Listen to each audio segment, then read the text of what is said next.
to kowane malami ne to ka san mutane da yawa sai ba mu bin addini to ba mu cikin dai ayar Qur'ani akwai wata aya wadda ka cewa inna dina inda Allahi Islam duk musulmi ya san wannan aya cikin aya ta 50 ce ma cikin hizbi na 50 ne don duk malamin da an Najeriya da duniya ma baki ɗaya ya sani ya san abin da wannan aya ke nufi kaga wanda bai santa ba bai kawo ta sannan kuma ai magana yayi magana cewa ba mu bin addini to ai ba addini ba nashi bane na Allah da ya halicce mu ne saboda ko mun yi bai gane ba sannan magana yanzu nan ne ai masallaci ka isko ni kuma sallah ni ba kai na nawa ba mahalicci na nawa saboda ina gudun haɗuwa ta da shi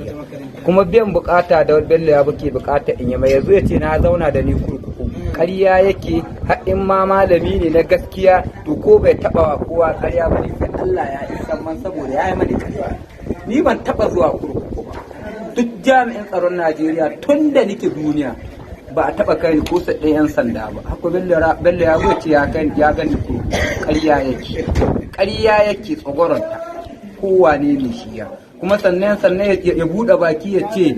turji bai sallah bai mi barawo ne to shi ra'ayi ne ya faɗi sannan shi turji ya san abin da yake yi kuma ba shi yake bauta ma Allah da ya halicce shi yake bauta ma haka don haka ba sai ya ga ba bello ya buƙata da yake ciki ba